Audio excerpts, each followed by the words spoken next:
Hello there, it's Christine Yeats. This afternoon we're going to take an illustrated journey from Sydney Central to South Brisbane, circa 1950. And the talk is largely based on images from the State Rail collection of photographs which were used in the carriages on trains in New South Wales. There'll be some other examples, and I have used further examples off the internet, and where I've done so I'll let you know. But basically we're going to take a trip back in time to around about 1950 and have a trip to Brisbane. Now, railways and trains have been, for many years, a popular setting for movies and books. And this particular scene is from a film that was based on an Agatha Christie novel, The 450 from Paddington. And with the help of maps and train timetables, Miss Marple was able to identify where that poor woman who's being strangled, where she was thrown from the train. So trains, train timetables, very popular setting for people up to no good, one might say. Now, 1855, very important year, and we have the first official train journey, which took 50 minutes, 14 miles, and it was from Sydney to Parramatta. And I'm always amused by the fact that they had to use locomotive number 3 rather than number 1 because number 1 was out of service that day. Certainly by Federation, by 1901, we had all of the states linked by rail, but as you can see in the slide, we all had different gauges. As you can imagine, that made it very complicated in terms of travelling around interstate and around Australia, because at each of the borders you would have to change. Steam locomotives were used until the 1950s, and although I know they were very dirty, they certainly did a lot of pollution, and if you looked the wrong way you got grit in your eye, but there is something incredibly romantic about steam travel. But still, we have to move on. And diesel locomotives were certainly faster and cleaner. They gave a better journey. The main North Line went through the Central Coast and through the Hunter in the New England. And as you can see again in the slide, that the construction of the line was done in various stages. It wasn't one simple construction job building the line from Sydney to Brisbane. It was all done in segments, and as a result of which, of course, it meant that a rail journey was a long thing. You had to sort of plan the journey. Obviously there were bits where you had to use alternatives to train and so on. Then there's the North Coast Line, and that's the one that we're actually going to talk about today. And that was built between 1905 and 1932. It bypassed the main North Line. It was quicker, but the real challenge in constructing the North Coast Line was the need to cross so many large rivers. As you can see there, the first part constructed in 1905, but not till 1932 did they actually get a bridge over the Clarence River at Grafton. Very important, because that then meant that there was a single line. Now, there were two North Coast trains, the Brisbane Limited and the Brisbane Express. The Brisbane Limited was the fastest. It stopped only at the major stations, while the Brisbane Express you might catch if you were going to intermediate stations. And sleeping cars operated on the Brisbane Limited from 1960. So it was possible, it was an overnight journey. Now, our journey today is going to go through the places listed here. Now, I have extracted the names of these places. They aren't all of the places that the train passed through. They're the ones where the train stopped. And the source for this are the printed timetables. And this is the printed timetable from 1950. And that's held at State Records New South Wales. And that collection at State Records New South Wales was previously part of the State Rail Archives, and when that was closed down, the collection was transferred to State Records New South Wales. So our journey will take us from Sydney via Grafton to South Brisbane and all those places in between. So we'll talk about those as we move along our journey today. Just wanted to show you this. This is the copy of the timetable, and I'll show you the next page in a moment, but you can see there all those little places in between. Now, one of the reasons why I wanted to show you this is that it provides If, for example, you were trying to reconstruct a journey, as I have tried to do here, this is really just for a bit of fun, but if you were trying to do it for something that you might call a serious piece of research, it's very important to know the times that the trains were coming into the stations, the times they were leaving. And using the example of Miss Marple with the 4:50 from Paddington, she was able to know when one train would pass by another train going in the opposite direction. That's the second sheet, and you can see there where it ends up at South Brisbane.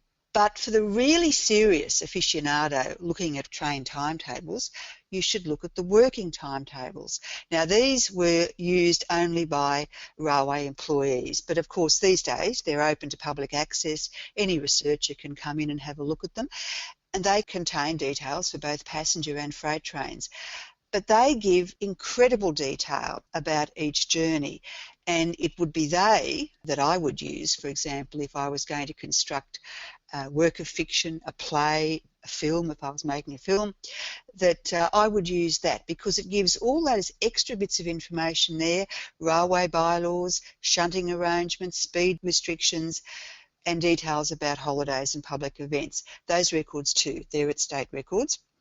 Now, this is a tourist map, and this is the important thing too about rail travel.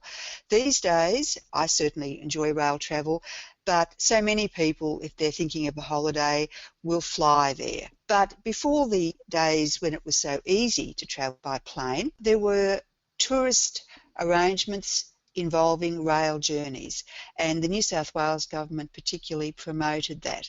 And this map is a tourist map showing the journey that you might be able to take, and it's in fact the journey we're taking today, to use as a tourist tool. And here's a brochure. Go by train. This was a big thing, and the New South Wales government had a number of tourist destinations, Caves House being one such example.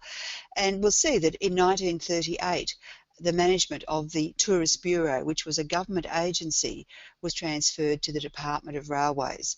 So a very close relationship between tourism and railways.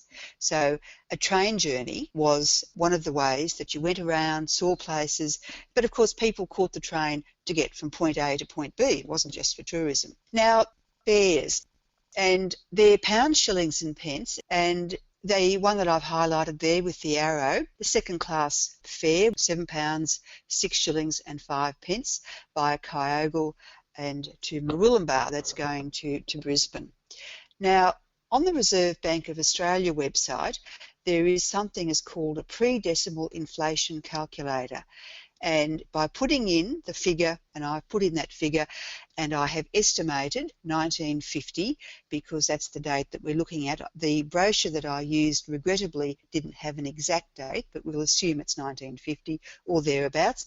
And the calculator takes you up to 2014, and it tells you what that fare was. That's a huge amount of money, a great deal more than the fare between Sydney and Brisbane is now.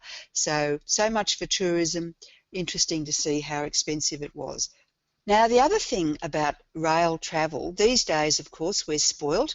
If you hop on an XPT, there's a great buffet. But across New South Wales, there was a network of railway refreshment rooms, and they were set up from the very early days. From about 1918 we started having refreshment rooms. Now, they were initially run by private contractors, but later on by the railways themselves. And this was one of the ways that there was no food on board the train, but the train would stop at a railway station. If there was a refreshment room there, depending upon the time you had, the train was stopped there, you'd rush in and get some food. Big stations like Central and Wynyard here in the city had very nice dining rooms where you could actually sit down and have a meal. And some of them, as you'll note on that brochure, actually had bedroom accommodation. So it was a way of travelling, a very leisurely way of travelling, which of course people are in a hurry. It doesn't always necessarily look at what people might like to do today, but that was the way that people used to travel. And there's some prices there too. And using that trusty calculator, you could work out how much those things would cost. And here we have a nice little quote from the Sydney Morning Herald, and it says there was elegant dining areas awaited travellers. So that's what they could do.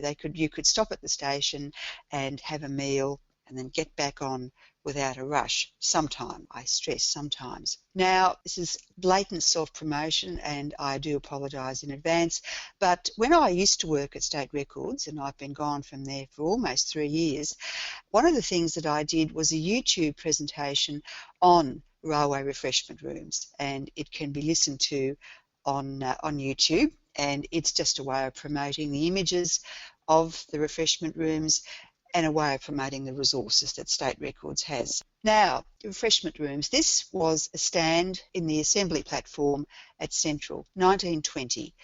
Very elegant, and everyone standing around very nicely posed. This is an image of the dining room from 1948.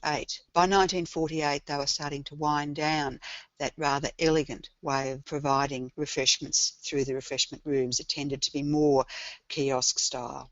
And here we have some more images. Some ice cream, an ice cream vendor, and then tea and coffee. Very elegant way of travelling, nevertheless very elegant.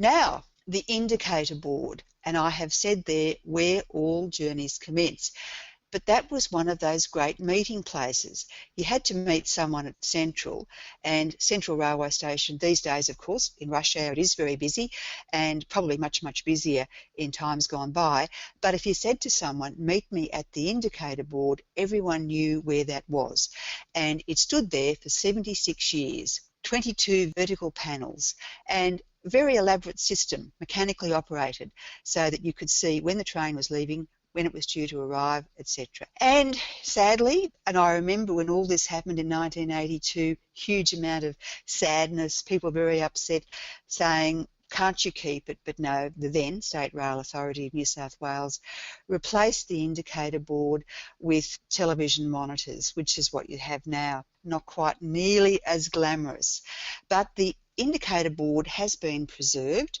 and it's at the Powerhouse Museum, and it represents an entire Sunday in 1937. But this is what it looked like in 1906, I should say. Very nice, great way to start a journey. And here we have a rush. This is rush hour in 1962. I don't know if the people knew they were being photographed, but there's lots and lots of people around. And of course, what's always interesting about any photograph from ages gone past, ads for cigarettes, something you'd never see today. And here we have the Powerhouse Museum, the indicator board set for 1937. So we depart at 8:03. I particularly like this image of the locomotive leaving Central in 1954. I think, if anything, it epitomises the glamorous aspect of steam travel, but I also acknowledge that the steam was very dirty and it was certainly less efficient. The interior of the railway carriage, this was on the Brisbane Express. As I mentioned, that became a sleeper in 1960.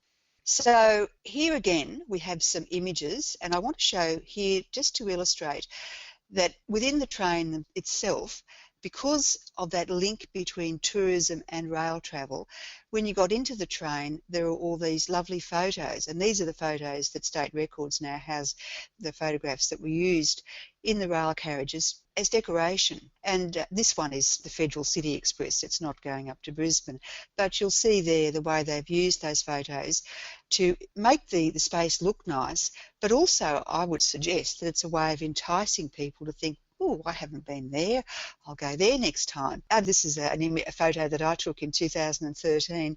It's the same idea. It's about promoting places to go on the train. Strathfield, 818. The first platform at Strathfield was called Redmire, and that opened in 1877, changed to Strathfield in 1900. There's a little bit of detail there about the dates of the trains.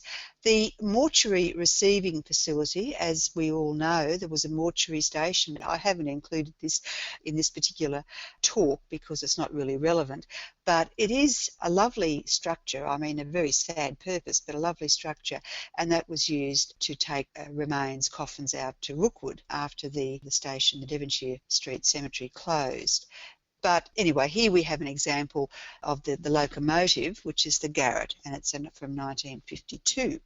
Hornsby. Now, I couldn't find in the State Records collection in the online resources a photo of Hornsby, but I found this lovely, lovely one in the Wikipedia Commons.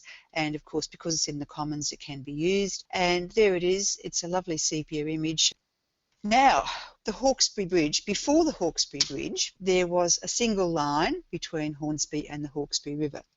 And once you got to the Hawkesbury River, before there was a bridge, you had to get the General Gordon. Now, the General Gordon was a wooden paddle steamer. It was built in about 1886 by Thomas Davis of Terrigal. It's one of the very few stern wheelers that operated in and around Sydney. In 1886, it was leased to the New South Wales Railways to carry passengers between Gosford and Kangaroo Point on the Hawkesbury River, prior to the rail link and the bridge being constructed. That link was completed in 1889. Now, the General Gordon did sea service, later service as a tourist boat, but unfortunately it was damaged in 1910 and eventually cut into sections that were used to create houseboats that the Windy Banks Company hired out for many years. But once we had the construction of the bridge, the journey was a much more straightforward thing. And the other day I came across this little story. It's Woodbine Station, and it's the only train station which is inaccessible by road. So a nice little story. It's online. There's someone doing a commentary. Here's an image of the Gordon, and you can see it's quite a nice boat, but it obviously would have slowed the journey down considerably. The two Hawkesbury bridges, the first one was completed in 1889, but unfortunately, because it was so heavily used, cracks were beginning to appear, literally, in the 1930s, so work began on a new bridge in July 1940. Of course, the fact that the war was on slowed things down a little bit. There were two bridges for a time, and then these days it's just all that remains are the sandstone-capped piers. Here we have a photo showing the two bridges, and one of these lovely photos from the State Rail collection has that man sitting up on the edge. He must have a very good head for heights. And here we have an image, 1952, a Garrett going across the bridge, and you can see what remains of the old bridge.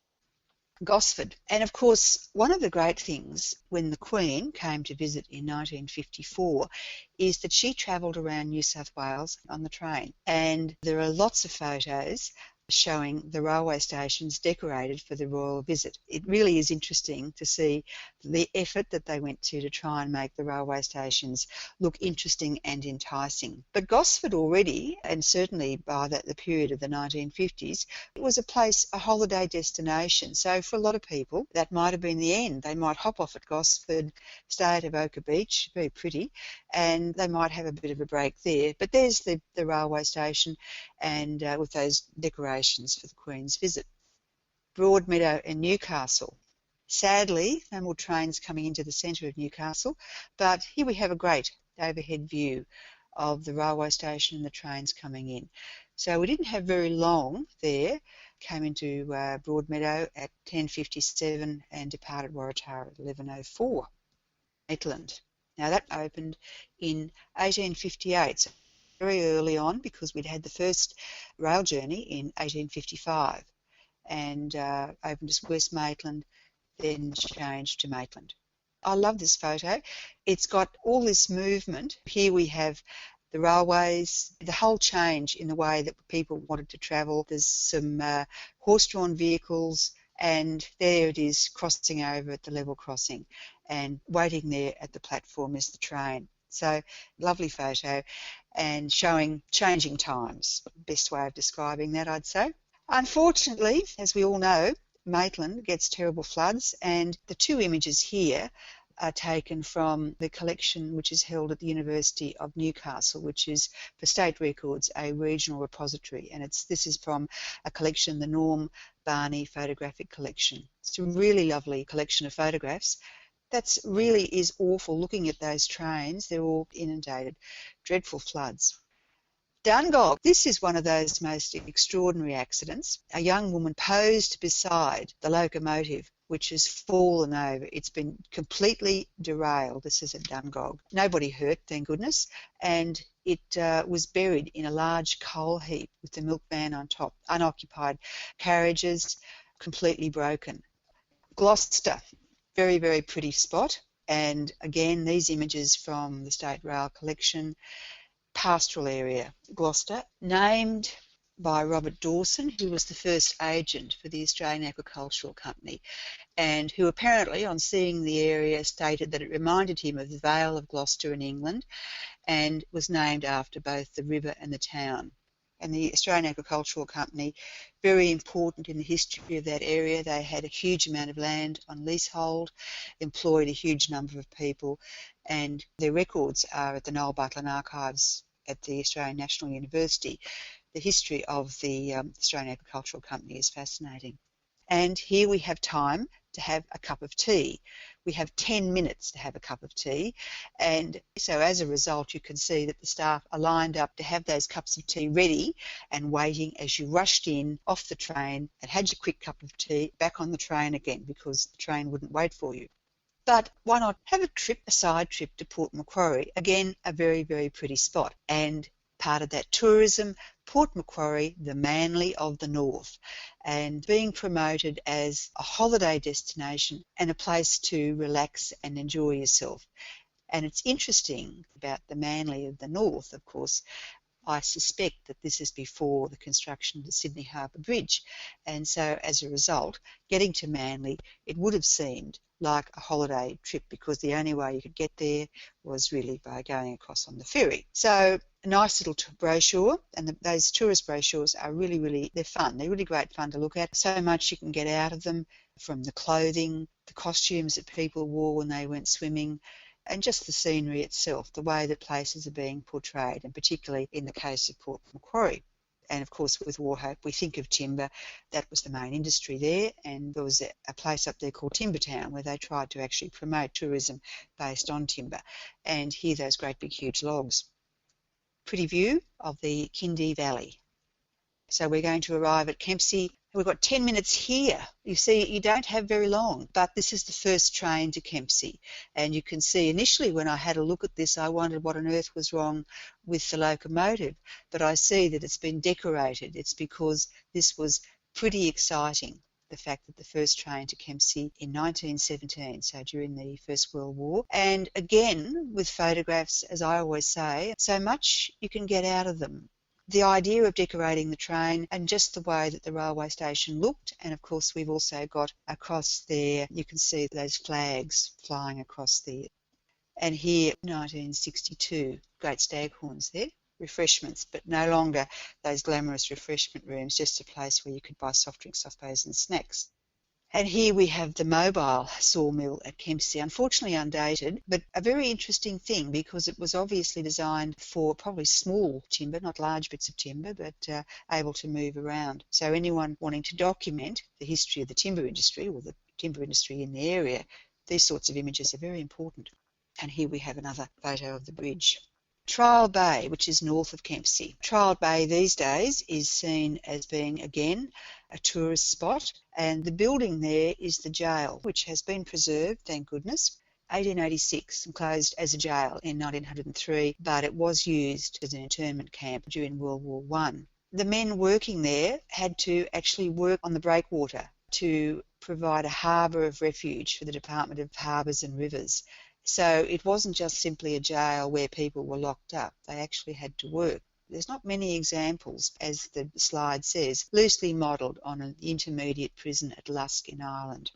This is a photograph from the collection and shows what the jail looked like. Quite remote, a long way away, so difficult for family to visit, I would have imagined. Probably difficult also to get staff to work there, I suspect too. And you can see, again, in a beautiful spot, but very isolated.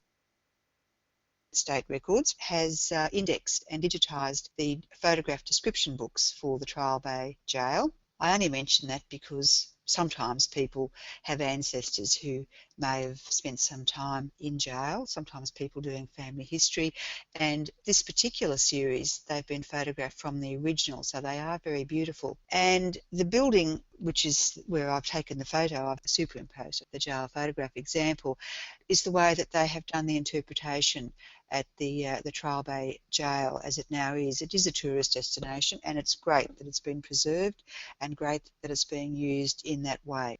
Coffs Harbour. Now here I think this about sums it up. We can stop here for another hot drink or other refreshments, as I have indicated. We don't have very long there either, and by the time that this photo was being taken, obviously everyone was rushing in because we've got people pushing themselves in, so they're in a great hurry to have their cup of tea or coffee, probably tea in those days, at the refreshment room at Coffs Harbour. Glenree in the Clarence Valley. There was an attempt to try and preserve this as the Glenree Mountain Railway. It was very difficult to maintain the branch line at Glenree and closed in 1972. A photo again that I took from the internet taken in 1998 showing the railway station. Sadly, although there's a railway line going past, they've cut away, so there's hardly anything left now of the platform, the original platform at Glenree. So Grafton, facing the fact that we're going to have to cross the river. And as I mentioned, that didn't happen until 1932. So they had to use the ferry, and there were two ferries that they used, the Swallow, and I'll tell you a little bit about the Swallow. It was converted from a trader. It was 62, just over 62 metres long, and it had been built at Redfrew as a steam hopper barge and altered in 1921 to a trader which ran between Java, New Zealand and the north coast of New South Wales. And it was eventually used by the railways to transport people and cars and vehicles across to the other side of the river, the Swallow and the Induna. And they were converted in the 20s to be used for that purpose. With the opening of the Grafton Bridge in 1932, it meant that we then had the first standard gauge intercapital link between Sydney and Brisbane, South Brisbane. So very important. And here we have a photo taken in 1929. Mr. Watt, who was a public servant, I think he worked in the fire brigades, he travelled around New South Wales and took a lot of photographs, which now form part of the New South Wales State Archives collection of photographs. And here we have a vehicle ferry going across. It doesn't identify which particular one it is, whether it's the Swallow or the Induna, but you can see it's all loaded up and it's going across the river. And here we have the bridge is almost constructed and the train punt going across, 1931. Charles Kingsford Smith wasn't actually flying across when they opened up the bridge. Someone has played around, as you can with photographs, and superimposed things over the top. But here we have the opening. The bridge opened up, very important to be able to allow traffic through, and it operated on two levels. And it's been added. This photo is from the State Library's collection, and it's letting the shipping through. This was a very significant thing when it happened because it really meant that you weren't having to break that journey to get off the train as you had to at Hawkesbury and then as you had to at Grafton until 1932. And it says the city was in festive dress. And of course, 32, we're talking here the period really during the Depression after the 1929 stock market crash, but as we know the effects of the Depression went on for a long time. So this was a big thing to have that work going on and to result in that significant construction. There's a nice photo of the bridge. Now Grafton, and I can't leave Grafton without giving a plug to one of our colleagues here at the Royal Australian Historical Society, Terry Cass, who's done a great history of Grafton, published in 2009. But again, looking on the other side, Grafton, the City of Trees, one of those tourist brochures, and you can see it really is a pretty photo showing those jacarandas, Jacaranda Avenue. So again, this is continuing, I guess, that relationship between tourism and the train. So tourism on one hand, trains to get there. And here again, decorated for the visit of the Queen in 1954. The railway station, it's a very simple affair, but they've made it look as nice as they can, and I think that's great. We had slightly longer at Casino, as you can see there, not a great deal longer, but a little bit longer, so that a little bit of time to stretch the legs. And I'm not sure if there was, I think there was a refreshment room at Casino, so you could probably get a cup of tea. Then we come to the Kugel spiral, one of only 2 spirals in New South Wales. And I've given a definition there, which I've taken from Wikipedia. And rather than the zigzag that people will be familiar with from the Blue Mountains, this was a way of looping around so that you weren't having to have, as they say there, have the train stop, reverse direction, go this way, go that way. So it's a great part of that journey, and you'll note there that the other one as Bethungra as the other spiral. We have a photo of the Brisbane Limited, and taken in 1940, and here it is going to be spiralling around. You can see the tracks, both where the train is and then lower down. And here we have an example of a diagram, just showing exactly how it does work, spiralling around. And we arrive at South Brisbane at 5:17 a.m. It became the site of the South Brisbane Interstate Station in 1930 and the terminus of the standard gauge railway from Sydney to Brisbane. Now, I went to school in Brisbane, and really for a long, long time before the development of the South Bank, which happened 20 or 30 years ago, South Brisbane wasn't all that safe. So I've always been amazed about people arriving there early in the morning as to whether they grabbed a taxi very quickly. But this photo that I've used there is from the State Library of Queensland, the John Oxley Library. And there's our suitcase. We must make sure we take the suitcase off the train. Now, this is the list of the sources that I have largely drawn on, but what I drew on were the working timetables, the public timetable, the historic notes, because that's one of those really useful little sources that the State Rail Archives had. And for each of the railway stations along the route between Sydney and Brisbane, you can get little potted histories of each of the places. I've mentioned those travel and advertising brochures. They really are little gems, and they're great fun too, because it's looking at the way, sometimes they seem naive when we look at them, but the ways of promoting places for people to visit.